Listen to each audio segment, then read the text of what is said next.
bless you. I have chosen the reading from book of Revelation. I have moved away from the reading that is set for today, but moving to book of Revelation.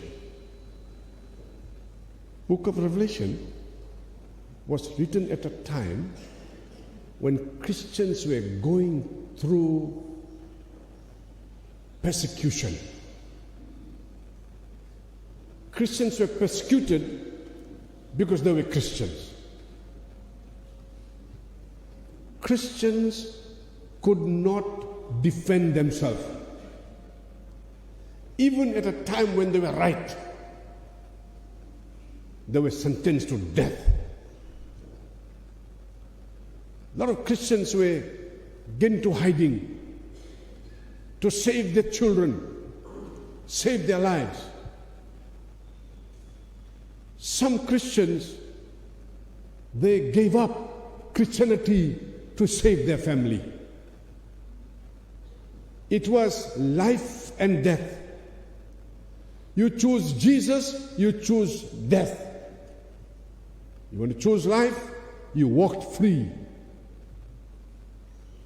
At that time, John was a very old man, and they decided to take him away from Jerusalem.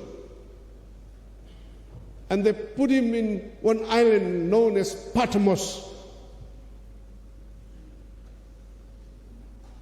And I'm sure when John was in Patmos alone, he was left there to die. They were thinking, if you put away John from here, this movement will begin to stop or crumble. There were thousands of people who have left Jewish religion, who have been Gentile, and they grip this new way of life, a life that can assure them salvation. And I'm sure John must have cried unto God, why are my people suffering, Lord? Please, Lord, save my people. And that is when we see that the scripture tells us that the revelation of God that was given, I'll try to read that word by word. Says, the revelation of Jesus Christ, which God gave him to show to his servants the things that must take place. He made it known by sending his angel to his servant John. The revelation of Jesus Christ that was given by God for his servants who were suffering was given to an angel to bring it to John. I also chose this reading because this reading is telling us about the end time. It tells us about the end time. He's telling the disciples, hold on. When you hold on, the reward is for you. For I am coming to judge those people.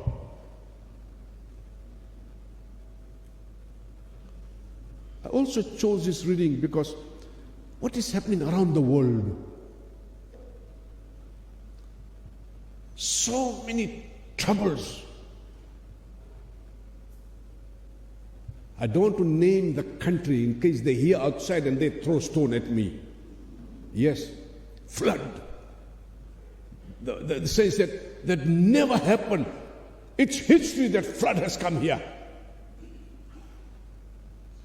Somebody said that I bought my house near the seaside to see the sea, but now I regret buying my house here. Water all around us.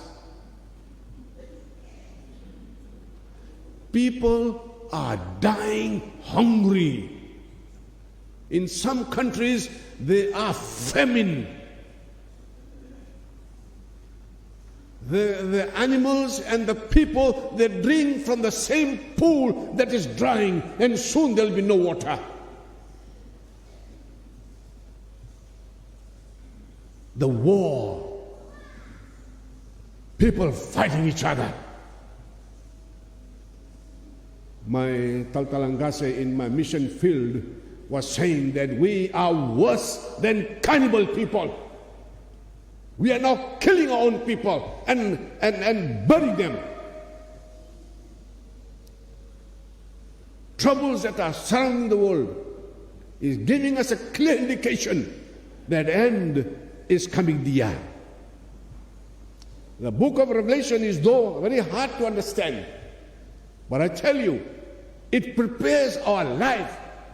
It prepares us to prepare our life to face that tomorrow when this world will collapse. I remember growing up as a kid, a small kid. I must have been 9 years old. And with my younger brother, who's also Taltala, he was 8 years old. We're in our farm, in the mountain. Suddenly started raining. It's okay, we're happy with rain. And suddenly the lightning came. The lightning just came in front of us. And we both ran. And we hid our face in a small stone. Can't get in, but we hid our face inside, thinking that it will fall on us. The end time will be something like this, when will be lightning and rain and thunder and earthquake. Where do we run? I want to say to all of us, why don't we let us prepare our life? And Book of Revelation will help us. And if you think of a commentary, you can go on Barclay commentary, it's in online. Or you can go on Matthew Henry's commentary that helps us to prepare our life. The verse that I have chosen is verse 12. Chapter 5, verse 12 says, saying with a loud voice, worthy is the Lamb who was slain to receive power and wealth and wisdom and might and honor and glory and blessing. I was trying to put that in Fijian. If I translate wrongly, I got it from the Google. Please forgive me. It says, sa kaya enandomu levu, sa kili kaya na lami sa vaka mate, mendingomi na kaukoa kena yau, kena vuku, kena kaukoa, kena vaka roko, kena langi, kena vei vaka longa tataki. Did I read it okay? Amen. Amen. Amen. Amen. I'm trying to say a few words in Fijian. Thank you. Few words that I pick up here. Worthy. 96 times in King James Version speaks about worthy. Jesus worthy of praise. 100 times.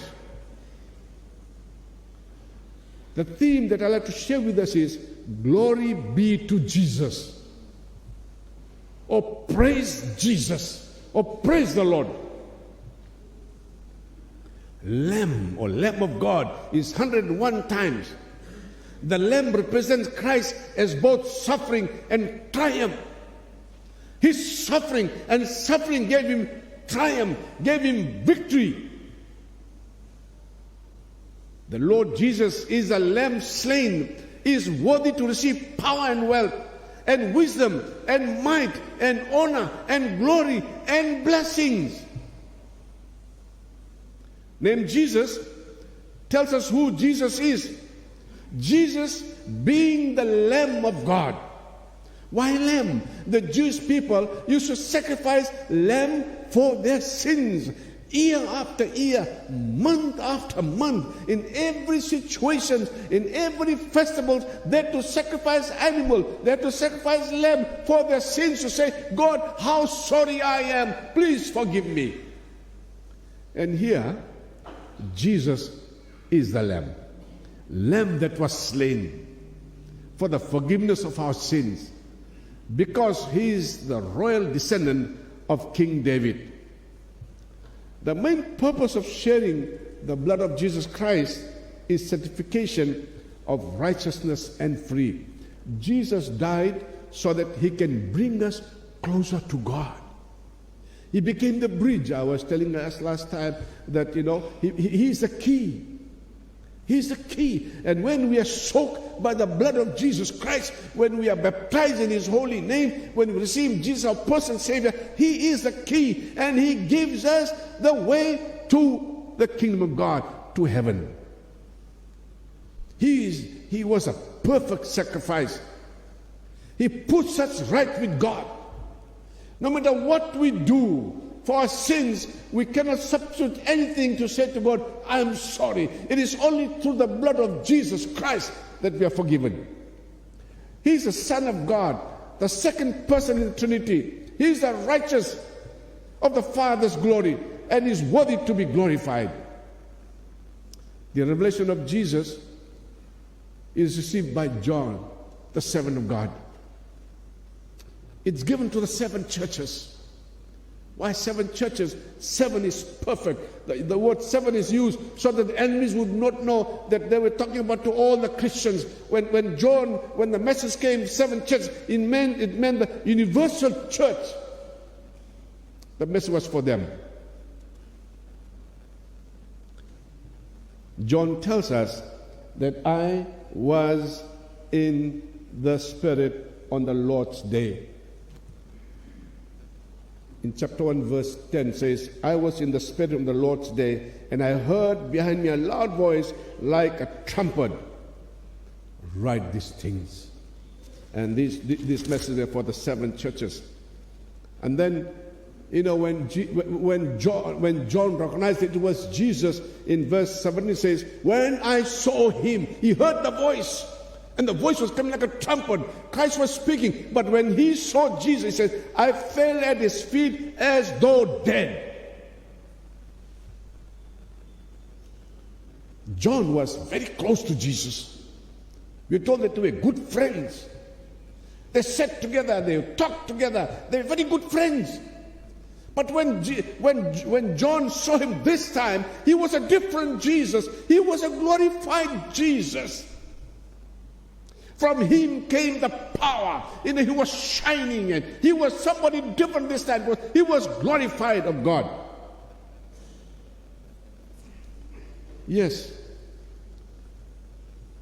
He was in heaven and saw that. He was in heaven. He said, I was in the Spirit. I was taken up. Just like a dream, a tandra. He said, I saw him. I was in heaven. I saw him. And when I saw him, I fell face down as though I was dead. But Jesus, he laid his right hand on me, saying, fear not, I am the first and the last, and the living one. I died, and behold, I am alive forevermore, and I have the key of death and hell. Yes, this is where we pick up our reading. The Bible tells us, then I looked and I heard around the throne the living creatures and the elders and the voice of many angels. We see that the throne of God is set. 1,000 upon 1,000 angels forming the entire circle around the throne. The creatures, the elders, heavenly beings are there. They fell down on their feet and they cried out, the Lamb of God that was slain. This was followed by universal worship of the Savior by every creature in heaven and earth, both living and the dead. Yes, the heavens are worshiping Jesus as one who had been rewarded by God to be at his right side of the throne. Wakatawa, he read the Psalms 148, where Psalm 148 is calling the whole universe, the living and the dead, the animals, the birds, the plants and the mountains, the sea, everything to praise God. To praise God because God has created all these things. I just bring the glimpse of the book of Revelation where Jesus was able to see what was happening in heaven. Heaven is real. You know, I was preaching in one funeral in Vitongo. One of our girls from Jasper was crushed to death. And I was asked to preach, and I was very disappointed. I was very sad because this person who died was known by the whole school. She was such a lovely person. Nobody can just hide from her. She's everywhere. No, it's in Form 4, even Form 7 and Form 6. They're so close to this child. Taking part in sports and worship and action songs. And she was crushed to death by a 10-wheeler truck during I believe it was a Twisties game. And as I was waiting for my turn to preach, I was in prayer. I was in prayer, and I felt more because I was called to identify her in the hospital. Come, Taltala, see if this is your student. I could see a little tear in her eyes dried. Even she was dead, she was dried. I cried. And I cried as I was waiting to preach. And I was closing my eyes, and I saw a vision of throne of God. And I saw children. And I saw many people, different race of people. And among them, she was standing there in a Jasper uniform. And it was confirmed to me that she is in heaven. My dear friends, even the angels, they worship the Lamb of God. Was what He has done. What He has done, nobody in the world has ever done. Saying yes to God, to follow God's plan, to bring us, mankind, to Him. When He went for baptism, the Bible says, the heaven opened, and they heard a voice from heaven, "This is my beloved Son, with whom I am well pleased." That's why even in the Garden of Gethsemane, when He was praying, He says, the sweats were dropping like the drops of blood. And He was saying to God, "If it's your will, Lord, remove this cup from me. But if it's your will, Lord, I will take this cup." You know, I want to say that we Christians are very special people. We are being bought by the blood of Jesus Christ. Our sins had been covered. We are called to say today, let us connect to Him daily in our life so that we can enjoy heaven here and heaven to come. How can you prepare our life to God? The scripture tells us that He died to remove sins from us, sanctify us, put us right with God daily in our walk. And when that day comes for us to go, we can say, hallelujah, yes, Father, I'm coming. With these words, I pray that God will richly bless each and every one of us. Shall we come to God in prayer? Let us pray. We thank you, Heavenly Father, for the words of the angels singing and praising. We think of our choir too. Yes, Lord, as they praise you through songs of psalms and songs of praise and songs of worship. Remember those words when they heard, "Worthy is the Lamb who was slain to receive power and wealth and wisdom and might and honor and glory and blessing." Come, Holy Spirit, come, Lord Jesus. Bless our church. Bless our Wasa, dear Father. Bless all our visitors who are here. Bless our children, dear Father. Bless our grandparents who are here. Bless us all, for we ask this in Jesus' precious name. Amen.